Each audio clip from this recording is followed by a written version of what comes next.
Salmo número 4, versículo 1, que Deus fale conosco nesta manhã. Diz assim: responde-me quando clamo, ó Deus. Responde-me quando clamo, ó Deus, que me faz justiça. Dá-me alívio da minha angústia. Tem misericórdia de mim e ouve a minha oração. Vou ler novamente. Responde-me quando clamo, ó Deus, que me faz justiça. Dá-me alívio da minha angústia. Tem misericórdia de mim e ouve a minha oração. Deus, obrigado pelo privilégio de, nesse último mês de 2020, no primeiro domingo, termos a linda oportunidade de ouvirmos a Tua voz mais uma vez. Muitos, lamentavelmente, não chegaram até aqui. E quando digo não chegaram, não me refiro a morrer fisicamente, mas não chegaram porque a fé deles não suportou esse ano. Alguns ficaram pelo caminho, alguns se perderam nos seus pensamentos, mas nós estamos aqui. Obrigado por nós nos sustentar, Pai. E muito obrigado por permitir que o Teu Espírito Santo nos lembrasse da Tua palavra. Como é preciosa a Tua palavra. Como é preciosa. Amém. O salmista diz que na angústia ele pede que o Senhor lembre dele. Eu queria comentar com você hoje, dentro desta oração do salmista, pedindo ao Senhor alívio no meio da angústia. Dizer que algumas versões nossas atuais não são reais. Eu conheço muitas pessoas que são fortes, são muito fortes, mas hoje estão muito fracas, mas não deixaram de ser fortes. Conheço pessoas que são muito felizes, a marca delas é a felicidade, mas nesse momento elas não estão nem se parecendo com alguém que é feliz. Contudo, não quer dizer que elas não sejam felizes. Nenhuma fase pode apagar a sua essência. Eu queria ler um texto com vocês, baseado no profeta Elias, em 1 Reis, capítulo 18, versículo 41. 1 Reis 18, 41, diz assim: e Elias disse a Acabe: vá comer e beber, pois já ouço o barulho da chuva pesada. Acabe foi comer e beber, mas Elias subiu até o alto do Carmelo, dobrou-se até o chão e pôs o rosto entre os joelhos. Vá e olhe na direção do mar, e disse ao seu servo. E ele foi e olhou. Não há nada lá, disse ele. 7 vezes mandou Elias: volte para ver. Na 7ª vez o servo disse: uma nuvem tão pequena quanto a mão de um homem está se levantando do mar. Então Elias disse: vá dizer a Acabe: prepare o seu carro e desça, antes que a chuva o impeça. Enquanto isso, nuvens escuras apareceram no céu, e começou a ventar, e começou a chover forte, e Acabe partiu de carro para Jezreel.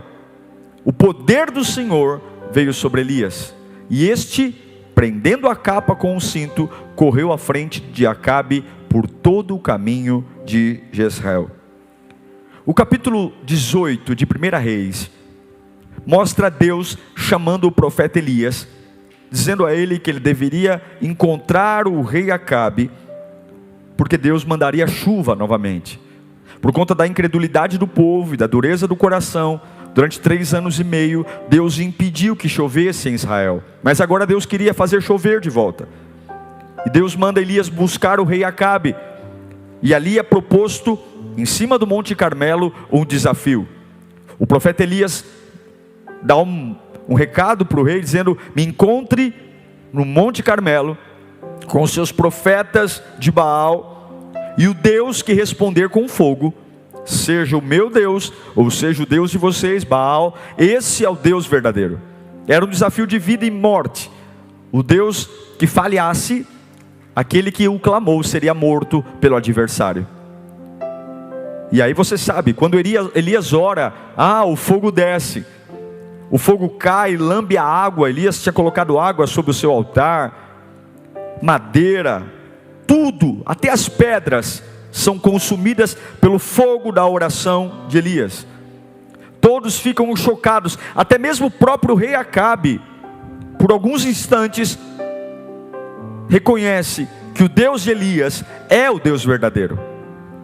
Foi um dia ícone, marcou 450 profetas humilhados e mortos, todos contemplando o poder de um Deus que foi manifesto na oração de um homem. Só que o capítulo 19 é muito diferente do capítulo 18 de 1 Reis. E eu quero ler com vocês o capítulo 19, um pedacinho dele.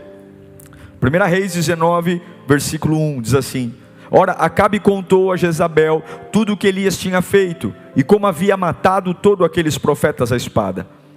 Por isso Jezabel mandou um mensageiro a Elias para dizer-lhe que os deuses me castiguem com todo o rigor, caso amanhã, nesta hora, eu não faça com a sua vida o que você fez com a deles. Elias teve medo e fugiu para salvar a vida. E em Berseba de Judá, ele deixou o seu servo e entrou no deserto. Caminhando um dia, chegou a um pé de giesta ou zimbro, e sentou-se debaixo dele e orou pedindo a morte. E ele diz: já não tive o bastante, Senhor, tira a minha vida, não sou melhor do que os meus antepassados. Depois se deitou debaixo da árvore e dormiu. E de repente um anjo tocou nele e disse: levante-se e coma.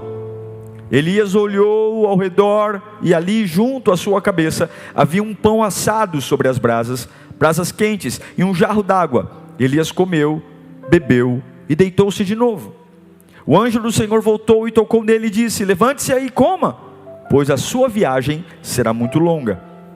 Então ele se levantou, comeu e bebeu, e fortalecido com aquela comida, viajou 40 dias e 40 noites, até que chegou a Horebe, monte de Deus. Até aqui. É impressionante. O Elias do capítulo 18 é dinâmico, ousado, valente, guerreiro. Ele não precisa de companhia para orar.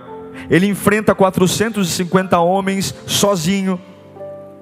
Agora o Elias do capítulo 19 é depressivo, medroso, covarde, cansado e desiludido. A destruição da força de Elias, o que fez o Elias do capítulo 18 ser totalmente diferente do Elias do capítulo 19, começou pela boca de uma mulher chamada Jezabel. Jezabel era uma estrangeira, uma mulher fenícia, que se casou com o rei Acabe por conta de um acordo político entre países. Jezabel ocupa agora o cargo de rainha, porque se casou com o rei Acabe. E esse casamento, como eu disse a vocês, foi um casamento político, para fortalecer países. E é nítido que nunca foi a vontade de Jezabel estar casada com Acabe. Muito mais do que um acordo de paz, foi um acordo de países. E Jezabel é tirada da Fenícia. Lá ela adora seus deuses, lá ela tem seus costumes, e ela vem para Israel para estar casada com um homem que ela não queria estar, Acabe. E a forma que Jezabel tem para estar se sentindo melhor é trazendo a cultura da Fenícia para Israel. Quem cria os profetas de Baal é Jezabel. Para que ela não se sinta tão estrangeira em Israel, ela traz os rituais da Fenícia para Israel. Os profetas de Baal é uma ideologia de Jezabel. Os rituais, os cultos pagãos. E é muito nítido perceber que Jezabel é uma mulher extremamente amarga, que se casou obrigada.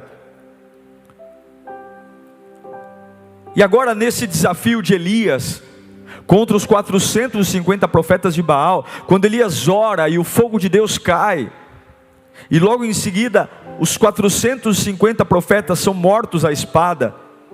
Não são só 450 homens mortos, mas é é o sonho de Jezabel morto.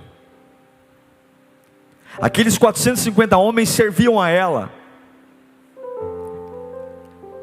Eram profetas que serviam ao palácio dela, que combinavam com a cultura dela. Era como se ela falasse: a forma como eu tenho de diminuir meu sofrimento por estar casada com um homem que não gosto, num país que não tem nada a ver comigo, são esses profetas de Baal. Mas agora esse Elias matou.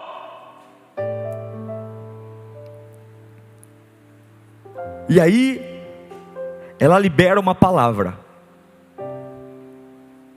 Ela diz que vai matar Elias. Ela diz que vai matar Elias, pelo que Elias fez aos profetas de Baal. Ela não toca em Elias, ela não olha para Elias, ela não prende Elias, mas ela ameaça. Não tem contato físico, mas tem uma ameaça liberada. Olha, toma muito cuidado com o seu coração diante de ameaças. Tome muito cuidado com a sua vida diante de ameaças. Ameaças têm um poder destruidor no coração de um homem. Ameaça de uma morte, ameaça de uma falência, ameaça de um desprezo, ameaça de uma solidão, ameaça de uma traição. Tome muito cuidado. Ela não toca em Elias, ela não olha para Elias, não tem contato físico. Ela simplesmente manda um recado: eu vou te matar. E a forma como aquele recado entra no coração de Elias faz de um homem dinâmico, valente, fiel, poderoso, ousado cair debaixo de um arbusto pedindo a morte. A ameaça foi suficiente para destroçar o coração de Elias. Ele se põe a correr de medo, ele desiste de tudo. Puxa vida, Elias não é medroso. Ele não é medroso. Uma pessoa medrosa não faz o que ele fez no capítulo 18. Uma pessoa medrosa não enfrenta 450 profetas, não ora por fogo de Deus, não zomba dos profetas quando deu meio-dia e o fogo não tinha caído. Mas algumas ameaças deixam as nossas emoções exageradas. Ele não era medroso, ele não era covarde, ele não era um homem que temia a morte, mas tem ameaças que deixam nossas emoções exageradas. E agora, deitado debaixo do zimbro, ele começa a repetir exaustivamente. Ele começa a repetir: eu não sou suficiente, eu não sou suficiente, eu não consigo seguir adiante, eu não consigo, eu sou incapaz. Olha, ele é enfático em dizer: Deus, deixe-me morrer.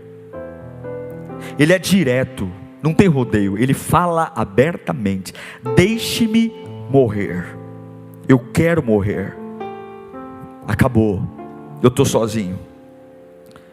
Eu realmente me pergunto se não tem agora, nesse momento, alguém assistindo esse culto que chegou a uma situação parecida como essa, que acabou de viver uma fase de grande conquista, uma grande vitória, mas de repente um bilhete, uma conversa solta entrou no seu coração. Você sabe que você já enfrentou coisas piores do que o que você está enfrentando agora. Você sabe que já passou por desafios muito mais gigantescos do que esse, mas de uma forma que você não sabe explicar. As tuas emoções estão exageradas e você simplesmente não se vê mais apto para a luta. Eu não me refiro ao extremo do Elias que quer morrer. Eu não estou dizendo que talvez você queira morrer. Não. Mas eu me refiro a simplesmente abrir mão de uma luta, abrir mão de um sonho, abrir mão de um projeto, abrir mão de algo que Deus colocou na sua mão. Sei lá, de repente você sabe que você conhece a Bíblia, conhece as Escrituras, tem uma jornada na igreja recheada de avivamento, testemunhos, experiências, já provou da fidelidade de Deus por várias vezes. Não resta dúvida no seu coração que Deus é real, que Deus é verdadeiro, mas simplesmente nada mais faz sentido. Simplesmente Você quer colocar um ponto final em tudo, porque um bilhete chegou, uma ameaça chegou, e isso ampliou tuas emoções. Não subestime o poder de uma ameaça. Não subestime o poder de uma ameaça. Não subestime. E se tem algo que constantemente chega a nossas casas, nossas famílias, principalmente em 2020, é a ameaça.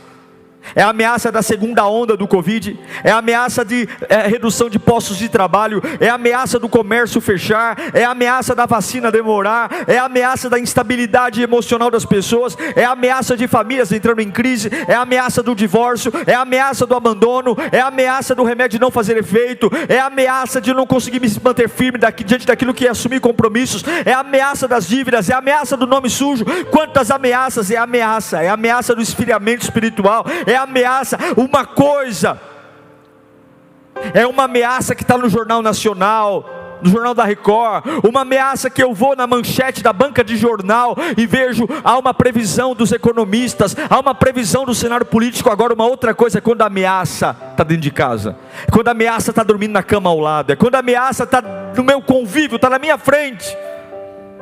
Jezabel não ameaçou o país, Jezabel não ameaçou o povo de Deus, Jezabel ameaçou Elias. Tem ameaças que machucam, mas são gerais. Mas o que nos destrói são as ameaças que vêm diretamente para a nossa vida. É olhar no espelho e dizer: nossa, eu sou uma pessoa forte, mas minha força não é suficiente nesse momento. Puxa, eu sou uma pessoa feliz, eu já orei, o fogo já caiu, eu já me mantive sozinho, inabalável, mas mesmo sabendo de tudo isso, eu não consigo,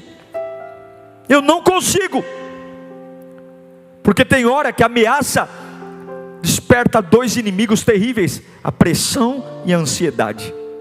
Pressão e ansiedade. O que jogou Elias, o grande Elias, o maravilhoso Elias, o homem do fogo, o homem que não tinha medo, destemido, animado, foi uma ameaça que gerou no seu coração pressão e ansiedade. Pressão e ansiedade podem deformar nossa vida. E foi tão desesperador que ele desejou morrer. Queira você aceitar ou não, sempre teremos pontos de ruptura. Você pode ser o pastor mais poderoso do mundo, você pode ser o pai mais poderoso, você pode ser o empresário mais inabalável, você pode ter a criação militar, onde chorar para você é fraqueza. Todos nós temos um ponto de ruptura, todos nós temos um momento que a gente sabe, e o que sabe não adianta. Eu já orei, mas a oração não é suficiente. Eu já provei de Deus, mas agora Elias, ele entra num ponto de ruptura. E essa postura de Elias não é nada que combine com aquilo que nós idealizamos com um homem de Deus capaz, uma pessoa capaz, uma pessoa fiel. Mas nós temos que nos lembrar que Deus não nos aceita só quando somos fortes. Você tem que se lembrar que Deus não tem orgulho de você só quando você é poderoso. Deus também ouve as nossas orações quando nós nos sentimos derrotados, cansados, quando nós não temos sequer força. E tudo que Elias está sendo é sincero. Qual é o problema em ser sincero? Qual é o problema? Por que nas nossas igrejas, por que na nossa fé a sinceridade não é real? Eu só posso ser sincero quando estou bem, eu só posso ser sincero quando estou forte, eu só posso ser sincero quando tenho controle. Eu já vi muita gente batendo em Elias, profeta covarde. Ele estava sendo sincero: eu quero morrer, eu não aguento mais, é o que eu estou sentindo. Desde quando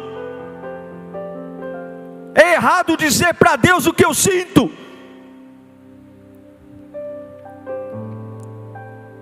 Deus também ouve homens derrotados.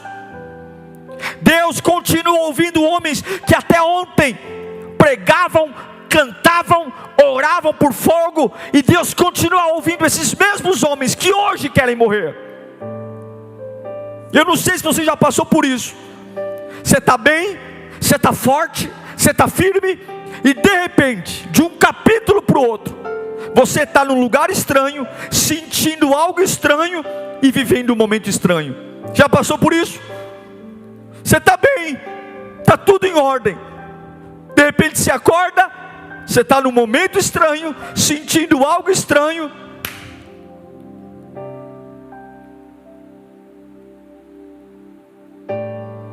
e um momento estranho.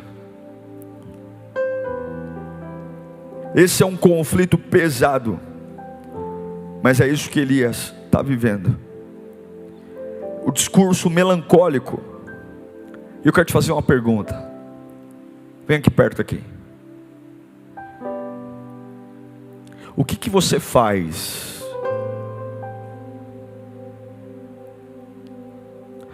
O que você faz quando o que você sabe não se alinha com o que você sente?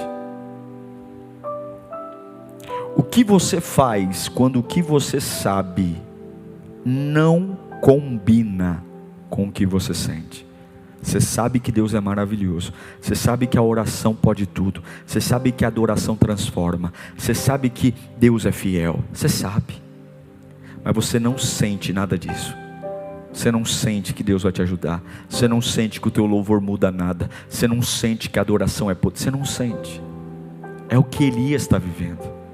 Não resta dúvida que Elias sabia o poder de Deus. Ele tinha acabado de orar e ver o fogo de Deus cair. Ele tinha acabado de orar para o céu abrir, chover, e ele viu a nuvem. Ele sabia, ele viu os profetas morrendo um a um. Mas e daí? Agora, o que ele sabe não se alinha ao que ele sente. Intelectualmente, Deus está lá. Deus está lá. Mas emocionalmente, eu quero morrer.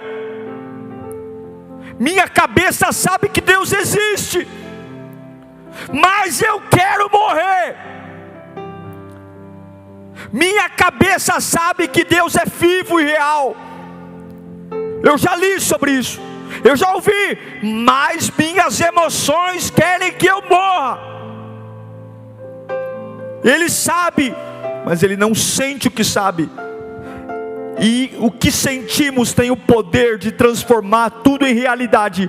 Tome cuidado com o que você sente, porque o que eu sinto pode transformar uma ilusão em realidade, ao ponto de um homem deitar e pedir a morte, mesmo minutos antes ter feito um dos maiores milagres de toda a história humana.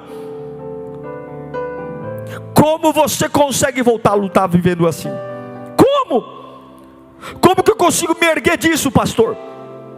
Como que eu consigo me erguer quando eu vivi uma vida inteira na igreja? Já preguei, já cantei, já orei, já falei em línguas, já me batizei, já ceiei, já fui para jovens, já cantei, já preguei, e o que eu sinto hoje é que nada disso é real. Elias ajuda todo mundo, Elias é contra os profetas de Baal, Elias ora como poucos oram, Elias corre para frente do desafio, Elias ele é poderoso, Elias é ousado, Elias ele ironiza com as 150 profetas, Elias é o homem do desafio, mas agora ele está cansado, e não tem nada de errado em estar cansado. Não existe nada de errado em estar cansado. Nada de errado. Versículo 5 do capítulo 19 diz: depois se deitou debaixo da árvore e dormiu. A sensação que eu tenho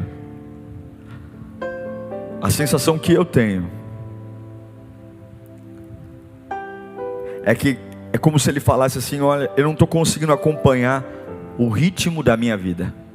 Eu não estou conseguindo. As coisas estão acontecendo rápido demais. E se tem uma coisa que 2020 fez com a gente, foi isso. A gente não está conseguindo acompanhar. Porque nem de longe, o cara do capítulo 18 se parece com o cara do capítulo 19. Mas eu afirmo a você, ele é o cara do capítulo 18. Ele não se parece com o cara do capítulo 18, mas o cara do capítulo 18 ainda está lá. Eu quero dizer que talvez hoje você não se parece nem de perto ou nem de longe com quem você já foi um dia, mas quem você já foi um dia está aí ainda. Quem você já foi um dia está aí ainda. Ainda existem milagres poderosos em você. Ainda existe uma alegria inabalável em você. O cara do capítulo 19, o Elias do capítulo 19 está derrotado, frustrado. Mas o Elias do capítulo 18, em algum lugar ainda está lá. Ainda está lá. Ainda está lá. Ainda está lá. Eu quero liberar uma palavra profética para você. Se você está vivendo o Elias do capítulo 19 hoje, se você abrir mão da luta e fala, já era pastor, eu não quero mais lidar com isso, eu não quero mais tocar nesse assunto, eu quero que você entenda, o cuidado de Deus é permanente. Levante sua mão para cá. O cuidado de Deus é permanente. Você está se sentindo derrotado? O cuidado de Deus não se altera quando você não se sente forte. O cuidado de Deus não se altera quando você simplesmente não tem. O cuidado de Deus é permanente. Guarda isso no seu coração. Oh meu Deus do céu, eu caí hoje. Eu falei, o cuidado de Deus é permanente. Mesmo foragido, mesmo desanimado, mesmo desacreditado, mesmo querendo morrer, Deus estava lá cuidando dele. Deus estava lá cuidando dele. Ele não se parecia como um vencedor, ele não se parecia como alguém nobre, ele não se parecia como um grande profeta, ele se parecia como um mulambento, depressivo, mas o cuidado de Deus é permanente. Ninguém se coloca nas mãos do poderoso ficará sozinho. Ninguém que um dia se entregou a Deus de corpo e alma ficará sozinho. Você pode estar vendo uma fase descaracterizado de tudo que você já foi um dia, e eu declaro, abra bem teus ouvidos para que o diabo não te deixe surdo agora. Abre bem teus ouvidos. O cuidado de Deus é permanente. Ele é permanente. Você está numa prisão, você está no manicômio, você está no meio de uma UTI, você está jogado, você está numa biqueira. Ah pastor, um dia eu servi a Deus. Se você trouxer à memória o que te dá esperança, eu quero declarar essa palavra: o cuidado de Deus é permanente. Quando ele acorda tem pão, quando ele acorda tem água. Deus não tem lá uma surra nele, Deus não tem lá um tapa na cabeça, Deus não tem um murro no olho. Deus tem pão e água, porque até mesmo quando eu pareço um derrotado, o cuidado de Deus está lá. Quero declarar também que além do cuidado ser permanente, levante sua mão para cá, Deus se interessa pelos nossos problemas. Aleluia. Deus se interessa. Uma das grandes falas de Elias é: eu estou sozinho, só sobrou eu. Mentira! Deus se interessa pelos seus problemas. Você não serve um Deus distante. Você não serve um Deus distante. Deus se interessa. O que é frescura para a tua família não é frescura para Deus. O que é frescura para a tua mulher não é frescura para Deus. Deus não te trata com frescura, porque o Salmo 139 diz que Ele sonda e conhece o nosso coração, esquadrinha. Quero declarar também na sua vida que a presença de Deus traz paz. Ah meu irmão, a presença de Deus traz paz e conforto. Esse é o problema. Estamos deitados numa cama, com o celular na mão, torcendo para aquela pessoa ligar. Estamos deitados na cama com o notebook do lado, esperando a caixa de correio avisar e-mail novo. Estamos sempre esperando que a resposta venha de um lugar que eu espero. E algumas vezes a fonte está ali na minha frente. Se você entender que no meio das derrotas da vida, e você sabe que você não é o que esse momento está dizendo, Elias não é um derrotado, Elias não é um depressivo, ele é o cara do capítulo 18, ele é o cara que ora, ele é o cara que é valente, ele é o cara que ora e o fogo cai, ele é o cara que não tem medo. Mas em algum momento há uma ruptura, sempre há uma ruptura, sempre há uma ruptura, sempre há uma ruptura que pouco tempo depois eu me sinto alguém diferente. Mas se você lembrar quem é teu Deus, haverá uma paz. E o que é a paz? A paz não é a ausência de guerra. A paz não é que as pessoas vão calar a boca. A paz não é que o diabo me atacará menos. A paz é uma força que me faz continuar apesar da guerra.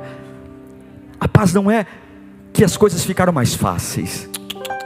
A paz não é que a vida se tornou mais doce, mais colorida.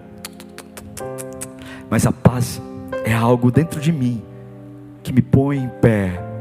E apesar das flechas que me atiram, da maldade, da crueldade, da traição, eu simplesmente sinto uma energia que me faz andar. Deus está aí. Deus está aí, Ele está aí. E essa presença traz conforto e paz. Você sabe o que é conforto? Conforto é acomodação para o descanso. Tudo aquilo que te acomoda para descansar é conforto. Tudo aquilo. Tem lugares extremamente maravilhosos, mas que a gente não se acomoda. Tem sofás extremamente lindos, mas que a gente não encontra nenhum lugar para apoiar o corpo. Tem lugares maravilhosos, chiques, lugares lindos, mas que a gente não encontra posição para descansar. Mas tem lugares simples, fofinhos, que a gente descansa, tira um bom cochilo. E o melhor lugar é a presença de Deus. O melhor lugar, se tem um lugar que a gente descansa, se tem um lugar que é a forma do meu corpo, parece que eu estava encaixado lá, é um lugar que serve para o meu, eu encaixo certinho, é ali que eu me encontro. Deus tem algo para você nesta manhã: conforto e descanso. Aí você diz para mim: maravilha, pastor, e o que eu faço? Eu vou te falar 4 ações no pique, e você não pode esquecer disso. Deus olha para um profeta, ele não é derrotado, ele não é aquilo, mas ele está derrotado. Há uma ruptura, e talvez você está assim hoje. Você sabe que você não é isso. Você sabe que você não é isso. Você é forte, você sabe que você não é essa pessoa. Você sabe. Tem histórias que você lembra de você, que você tem a certeza, você não é assim, você não fala assim, mas você está assim. Deus olha para Elias no versículo 8 e diz: levante-se. Eu quero gastar 1 minuto aqui. Quando você vê uma pessoa muito debilitada, a ordem de Deus é: levante-se e coma. Ok? Levante-se e coma. Repita comigo: levante-se e coma. De novo: levante-se e coma. Como é que nós tratamos as pessoas que nós encontramos que estão doentes, depressivas? Nós falamos o seguinte: coma e levante. Não é isso que a gente faz? O fulano está doente, não precisa levantar não, eu vou levar para você comida na cama. Hoje minha filha não acordou bem. Filha, fica deitadinha, a mãe vai preparar um café para você, estou te levando aí na cama. Hoje minha esposa não acordou legal, hoje meu amigo, não, eu estou indo lá, já falei para ele não levantar da cama, fica deitado o dia inteiro, ele não está legal, fica deitado, eu vou te levar café na cama, almoço, tira o dia para você descansar. A ordem de Deus é: levante-se e coma. Coloca para mim o versículo 8, 1 Reis 19. Vamos ler juntos, é importante uma análise aqui.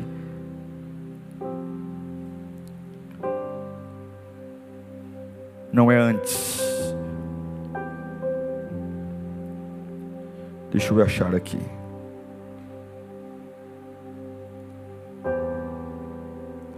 Coloco o 7. Isso. O anjo do Senhor voltou e tocou nele e disse: levante-se e coma. Aqui está um segredo daqueles que vencem. Deus não tem dó do que você está passando, porque nada que você está passando é maior do que a tua força. Nada. nada. Não tem sentido Ele te dar comida deitado, porque se Ele te der comida deitado, Ele está dizendo que o que você enfrentou teve força suficiente para arrebentar você, e não teve. É mentira. Você não está arrebentado. Suas emoções estão ampliadas, você não está arrebentado. A ordem de Deus é: levante-se. Você está triste? Levante-se. Você está abatido? Levante-se. Deus não vai te dar comida deitado. Levante-se. Traíram você? Levante-se. Mas pastor, eu preciso me... Levante-se. A força que há em você, do jeito que você está nesse domingo, é suficiente, sem que nada seja dado a você, sem que ninguém te beneficie, sem que ninguém te ligue, sem que ninguém te faça um favor, sem que caia R$1 na tua conta, sem que chegue uma boa notícia. Do jeito que você está agora, você tem força suficiente para se levantar. Ninguém precisa te ajudar, ninguém, ai pastor, não, levante-se agora. Levante-se agora, do jeito que você está, do jeito cheio de hematomas, cheio de dores, cheio de dívidas, cheio de traição, cheio de remédio. Levante-se. E a hora que você estiver de pé, Deus vai te dar comida, porque Ele sabe que para você ficar em pé você consegue sozinho, mas para continuar na jornada você precisa de comida. Mas ficar em pé você consegue. E o que é ficar em pé, pastor? Ficar em pé é parar de revirar o lixo e começar a olhar para Deus. Ficar em pé é parar de olhar para o esgoto e começar a olhar para Deus. Ficar em pé é tirar o lixo da boca e começar a colocar adoração nos lábios. Ficar em pé é jogar o passado fora e começar a entender que o melhor está por vir, e Deus não está no seu passado, Deus está no teu futuro. Ficar em pé é começar a fazer uma revolução no meu quarto, na minha casa, e como Paulo fala, avançando-me para as coisas que estão à minha frente, eu esqueço daqueles que ficaram para trás. Você pode ficar em pé. Eu vou fazer psicologia. Que psicologia? Que fica em pé. Levante-se que eu te dou comida. Levante-se que eu te dou comida. Levante-se. Quem dá comida para quem está deitado é o diabo. É o diabo que leva a comidinha para quem está deitado. É o diabo que vai atrás da tua carência. É o diabo que vai atrás da sua solidão. É o diabo que coloca gente que não presta para deitar junto com você, para te afundar ainda mais. É o diabo que te oferece coisa fácil. O teu Deus não tem dó de você, porque quando Ele olha para você, Ele vê o Filho dele na cruz do Calvário. Levante-se que eu te dou pão. Levante-se que eu te dou água. Levante-se. Levante-se. Mas é difícil, levante-se. Mas o senhor não passou pelo que eu passei. Problema seu. 90% das coisas que nós passamos é porque nós saímos do plano de Deus. 90%, até mais, das coisas que nós sofremos é culpa nossa. E ainda assim, por nos amar, nada que passamos é maior que a nossa estrutura. Levante-se. Levantou? Está sentado aí no sofá, parando de ter pena sua? Vai jogar foto no lixo? Vai jogar coisa? Então agora como? Quer comer?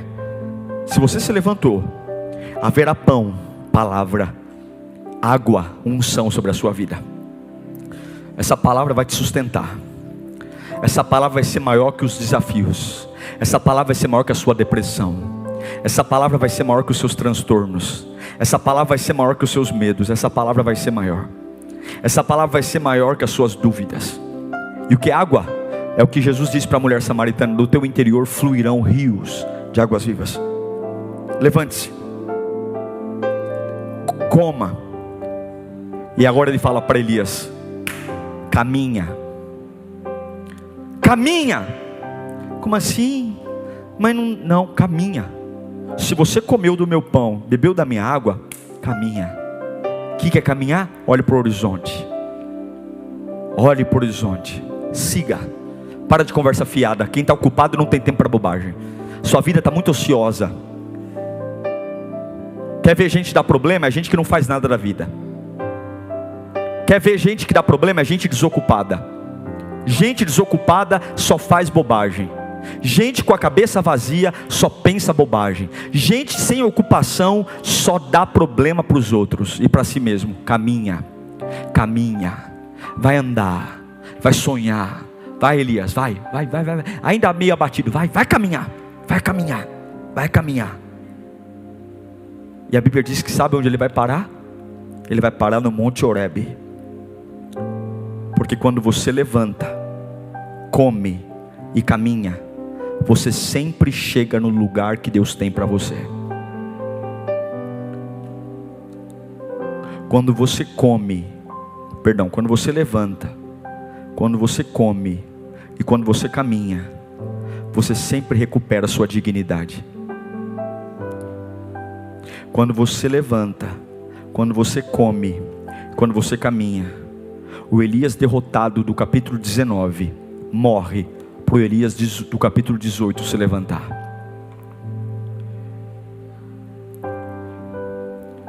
Quem é você hoje? Quem é você? Quem é você? Você não é o que esse momento fez de você. Por mais que você esteja fraco, você não é fraco. Por mais que você esteja sem saída, você sabe que a vida não é assim. Eu sei que é difícil conciliar quando o que eu sei não combina com o que eu sinto. É difícil. Quando a minha cabeça diz, Deus é fiel, Deus é fiel, e as minhas emoções falam, já era. Qual foi a ameaça que arrebentou você? Qual foi a ameaça que jogou você de alguém forte, como você era forte, como você era corajoso, como as pessoas te ouviam? Pessoas vinham de longe para te ouvir. Você era uma rocha, uma coluna, e de repente caiu. Não dá nem para entender, porque algumas vezes há um ponto de ruptura, a gente cansa, mas o cuidado de Deus está lá. Deus se interessa por você sempre, e os planos de Deus não morreram. Eu vejo pessoas aqui se levantando agora. Eu vejo mulheres abatidas, respirando fundo e dizendo, chega, basta, eu vou me levantar. Como assim? O que aconteceu? O juiz falou? Não, ninguém falou nada, eu estou me levantando. O fardo não é maior que eu posso suportar. Eu estou vendo jovens desempregados que estudaram e não conseguiram emprego na área, e agora ouvindo essa palavra, o evangelho está pulsando na alma, dizendo, acabou, eu vou me levantar. Segunda-feira eu estou na rua de novo com o currículo na mão. Eu estou vendo famílias extremamente cheias de rupturas, inimizades, e agora o marido olhando para a esposa dizendo, Deus está falando com a gente, Deus está falando com a gente, Deus está falando com a gente, vamos nos levantar.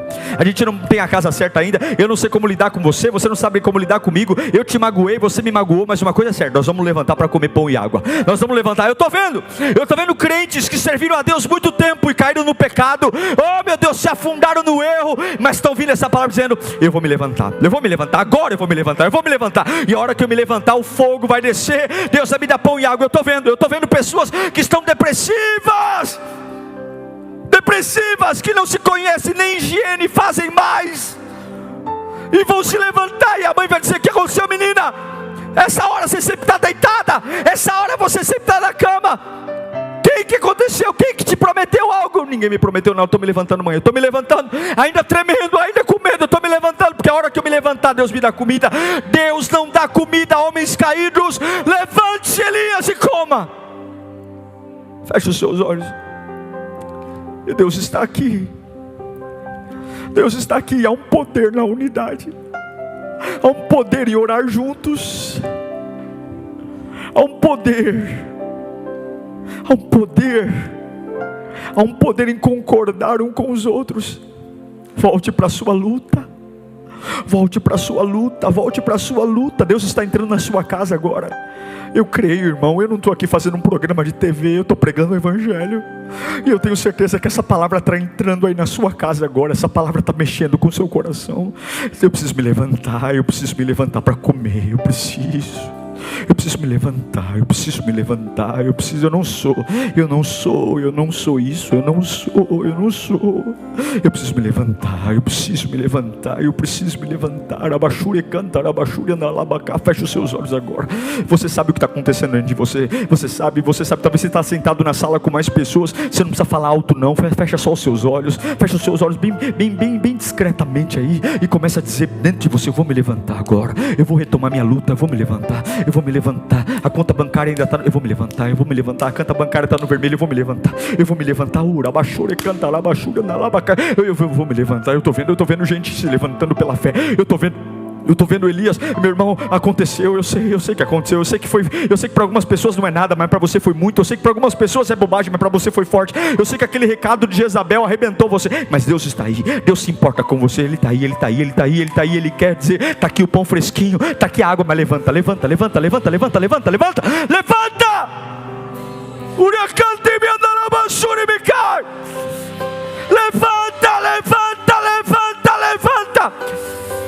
Você é capaz, levanta. Apesar dos efeitos das drogas, ainda levanta. Apesar de ter algum vício, levanta. Porque a hora que você comeu pão e a hora que você beber da água, Elias caminhou 40 dias sustentado por aquele pão e por aquela água. A hora que você comer, meu irmão, nada te para, nada te segura. Uns confiam em carros, outros em cavalos, mas nós fazemos menção do nome do Senhor. Pai, eu oro agora pelos teus filhos. Eu oro agora para todo espírito de morte, todo espírito suicida, todo espírito que tem me dito: pede a morte, desiste, diz que é muito, diz que você quer morrer, diz que acabou. Em nome de Jesus, agora a palavra entra no meu coração. Deus está aqui, haverá paz, apesar da fúria das pessoas, apesar do ódio, apesar das traições, apesar da guerra continuar. Eu vou me sentir energizado para ir. Conforto, eu vou deitar no colo do Pai, abaixou de consuribica.